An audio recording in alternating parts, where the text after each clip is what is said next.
guys, thanks for watching. Today I'm going to show you how I make my, I'm going to make some pickles, but I'm going to make them wild fermented pickles, not with no vinegar, because a lot of you know, or some of you know, I'm going to be starting in November 1st, 365 days of eating only what I grow. So I can only make my food for the winter with stuff that I have grown here. So I have some apple cider vinegar, but I don't have some of the things that people usually make pickles with. So I have, these are the pickles that I made yesterday.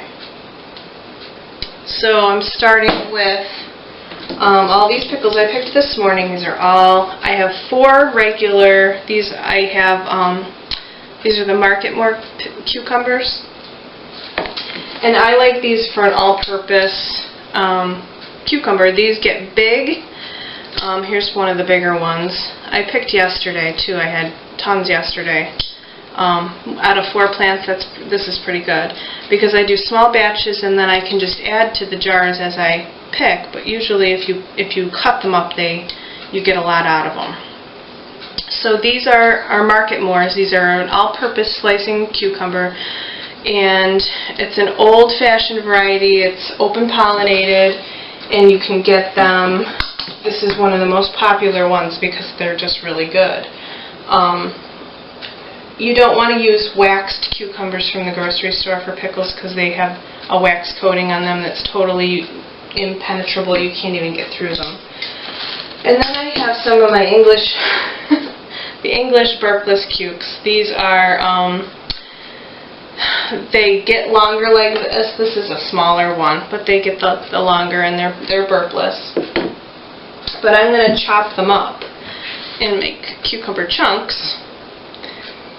So you don't really need really tiny cucumbers for these. You just use what you have. If you have tiny ones, you can put them in whole, but I like to chop them up too. So I'll use my smaller ones and I'll leave those whole, but I just like to use whatever I have because nothing's going to get wasted, because I need to save everything that I have for my garden this year for the November 1st. 365 days of eating what I grow. These are from my grape plants. I'm going to put these in. These are edible, the grape leaves. You can use grape leaves from grapes that you have, or you can use wild grapes. Either one will work fine. You put them in there for to keep your pickles crunchy. You can use them in anything, and you can also, I'll be pickling these later. You can blanch them and then you can freeze them or can them, and then you can make, you can roll stuff in them and make. There's a Greek thing called dolmas. I don't know how you pronounce it, but with rice, and some people use beef. But I won't be using that. I'll be using whatever I have, probably beans and squash or something, and you can roll them and then can them, and then they're delicious. They're like an appetizer. I have some oak leaves. These are another thing that you can use for keeping your pickles crunchy. And then this one I haven't used yet. This is from my horseradish plant, and I'm going to use some of that, and I'm going to make mustard pickles. So I'll have a little horseradish flavor in there because you can eat these leaves. The horseradish leaves are edible. And then here is, this is my mustard greens that have gone to seed. Now, I have so much of this that I don't need to save the seeds this year because they're just going to fall on the ground, and I had so much this year and I've eaten so much of it, but I let it go to seed, and then I'm going to take all these pods off and use them in my pickles like I did in here. You can see I just put little handfuls of them in there, and that'll flavor the pickles, and it'll be mustard flavored pickles. So So I'm going to chop these up and then I'll be right back. Okay, so yesterday I made the cucumber chips. Little chips, because they were bigger cucumbers. Today I'm going to use these smaller ones. So I've cut the ends off, because that'll give you surface area for your salt to get in. And I'm just going to use these. I like these bigger ones. I chopped like this, so they're pieces. I like to do stuff that people say that you can't do. Everybody says, oh, you have to have pickling cucumbers, you have to have this, you have to have that. No, you don't have to. You just use what you have. Stop making everything so difficult for yourself. Everybody will tell you what they think you have to do, but don't listen to them, because you can do whatever you want. They're your pickles. You can do whatever you want. So I'm going to start. Here's my jar. I'm just going to use a little jar, because I'm not going to make a ton for the video. I'll make them later. So here's my mustard. I'm going to put some mustard at the bottom. All you have to do with these is strip them off the stem. And look how cute these look. They look like little beans. Are those adorable?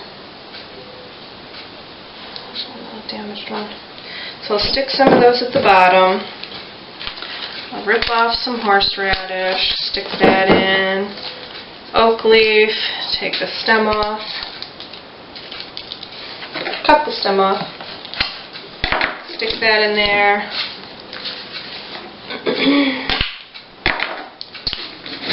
Grape leaf. The grape leaf also you're going to use at the end, and that's what I stuck on the top to keep the brine down, because you'll just do this just like you would sauerkraut, where you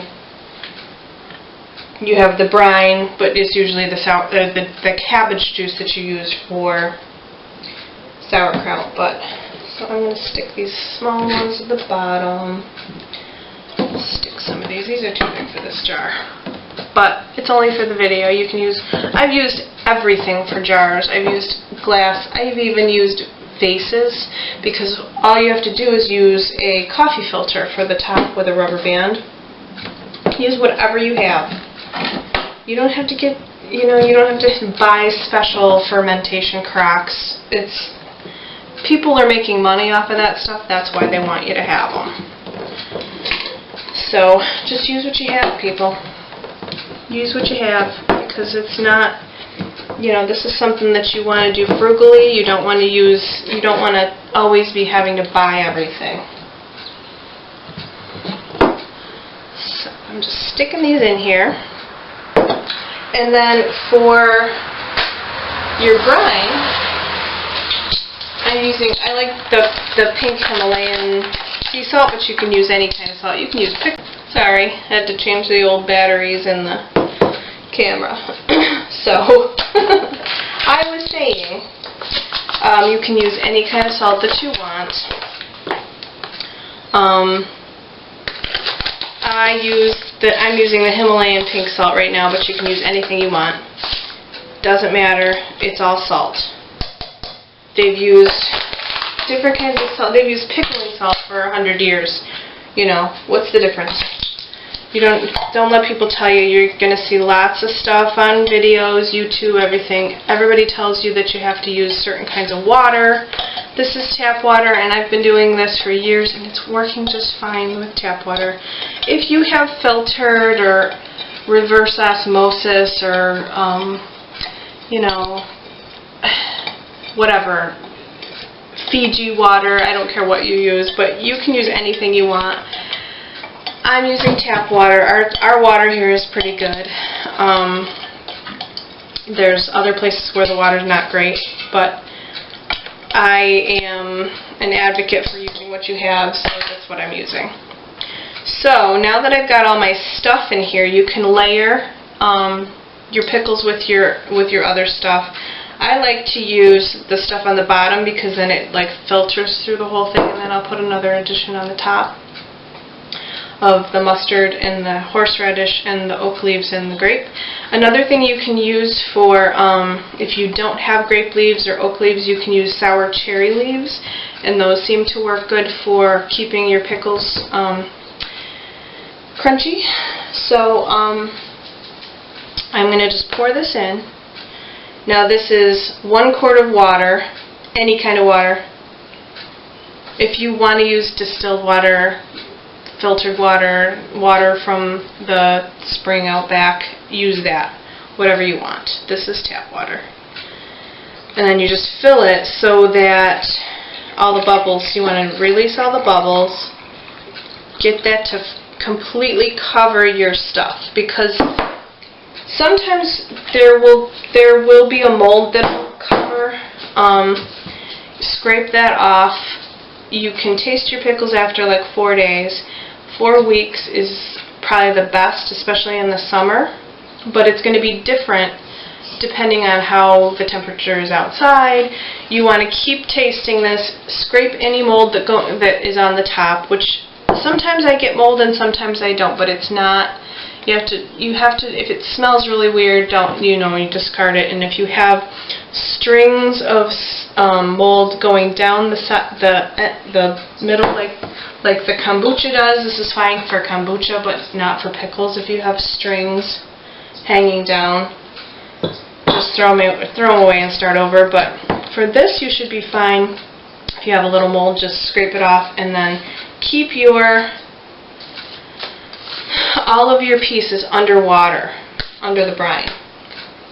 So I like to stick these in the top, and this usually will keep all of your brine and all of your stuff underneath the brine. You can weight this down, boil a rock if you want to, and weight it down, and then put your lid on, because then everything will stay under the brine. If you do that, you don't need a fancy fermentation crock. You don't. You can just use jars. So I like to get all of the bubbles out, so I press down.